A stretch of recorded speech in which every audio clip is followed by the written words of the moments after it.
Hello everyone. Today we are going to discuss and analyze the poem Ode on a Grecian Urn by John Keats. Before we begin discussing the poem or the ode, I'd like to give you a brief introduction to John Keats.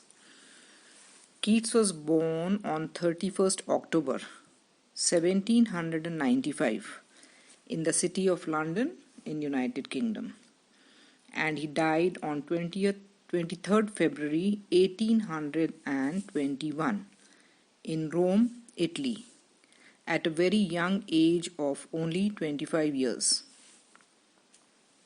Keats was of a very humble origin and he was brought up to become a surgeon, but Keats distinguished himself as a poet.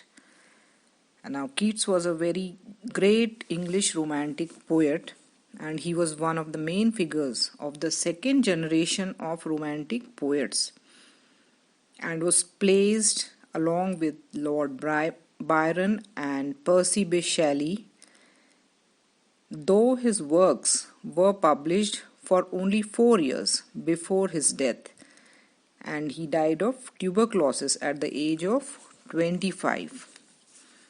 Now, all his poetical works span within a very brief period of 4 or 5 years, but it includes his great odes, songs, and very well-known sonnets and narrative pieces like Endymion, Hyperion, and several exquisite lyrics.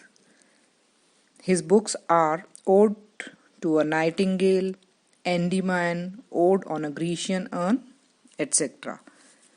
Though he was severely criticized by his contemporary reviewers, but today, in the present world, he is ranked very high among English poets, and his poetry is pictorial and sensuous, and it is inspired by a passion for beauty. He had a passion for beauty.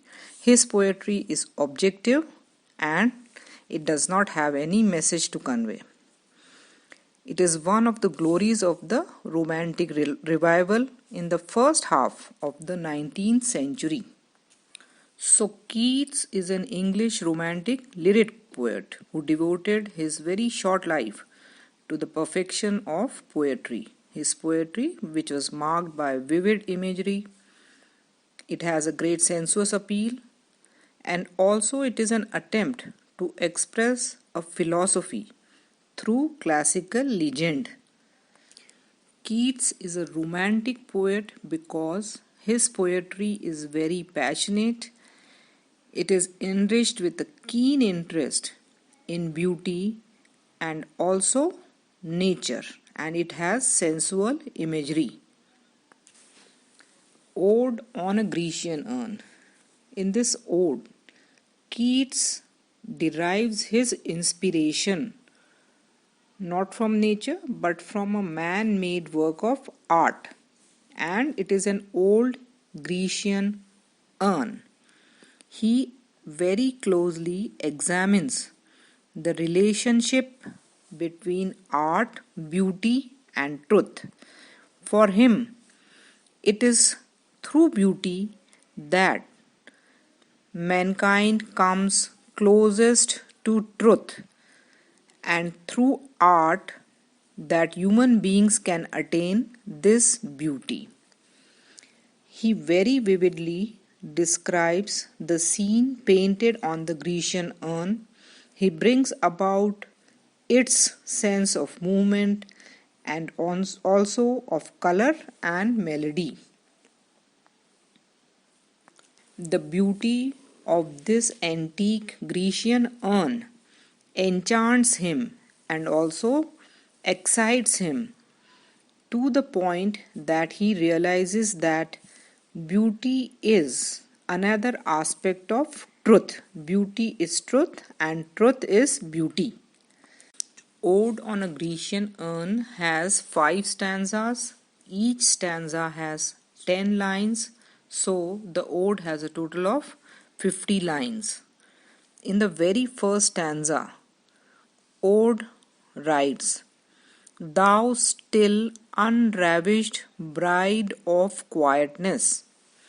He personifies the Grecian urn and speaks to it, thou, you, still unravished, still unspoiled, bride of quietness. He considers the Grecian urn to be a bride of quietness which has not been spoiled till now. He stresses the untarnished beauty of the Grecian urn after centuries. In the very first line, he says that the beauty of the Grecian urn is inviolate, that is, nothing can destroy it. He further writes, "Thou foster child of silence and slow time." He calls the Grecian urn as a foster child of silence and also of slow time. He says that time, which is considered to be a great destroyer, is fostering up the Grecian urn as its fostered child, that is, bringing up the Grecian urn as if it were its child, and so it is not spoiling or destroying the Grecian urn.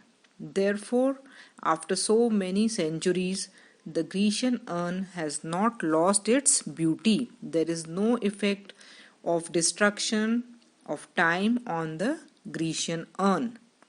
So time has become a foster parent of the Grecian urn and it is not causing any harm to the Grecian urn.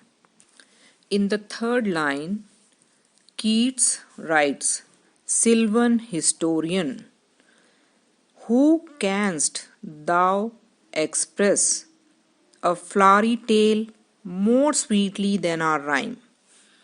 He personifies the Grecian urn as a historian. He calls the Grecian urn as a sylvan historian, a historian who belongs to the village, or a pastoral historian, or a rustic historian. He considers the Grecian urn to be a pastoral historian.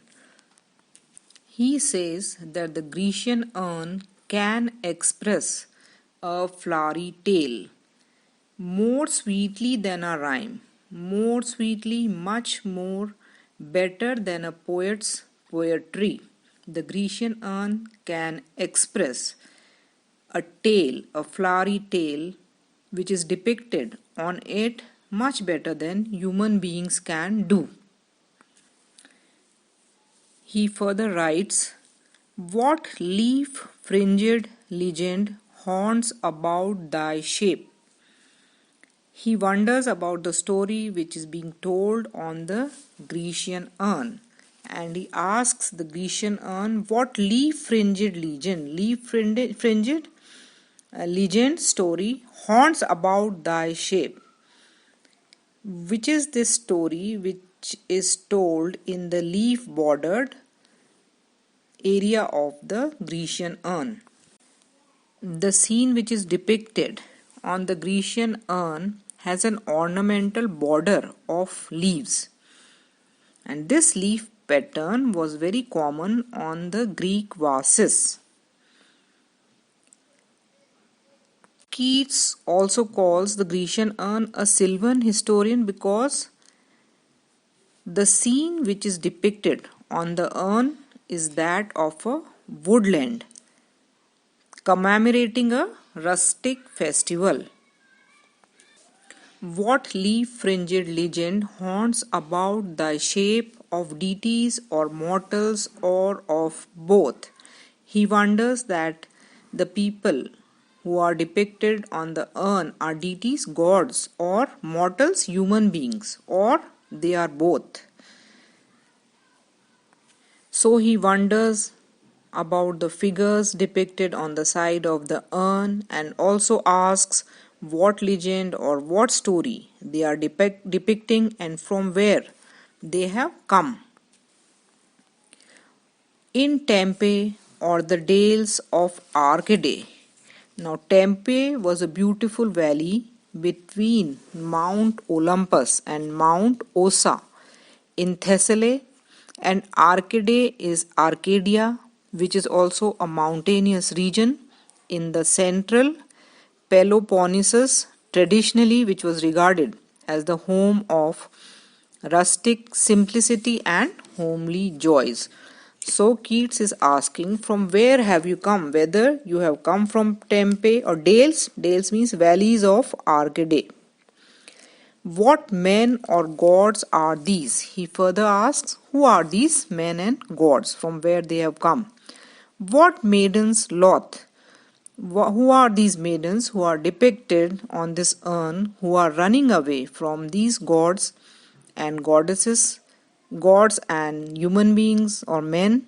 What mad pursuit? What is this mad pursuit? Why are they chasing these maidens? What struggle to escape? And why are these maidens trying to escape from these gods or men? Keats is looking at the pictures which are depicted, which are made on the Grecian urn, and he looks at these pictures which seem to depict a group of men or gods pursuing a group of women, and he wonders what their story could be. Why are these men or gods running after these maidens, and why are they trying to escape? What pipes and timbrels? He asks, what are these pipes and timbrels, or the musical instruments which are being played, which are depicted on the Grecian urn? What wild ecstasy? What is this wild happiness, this extreme happiness, because of which they are running after each other? Keats wonders what tale is being depicted on the Grecian urn. Thank you.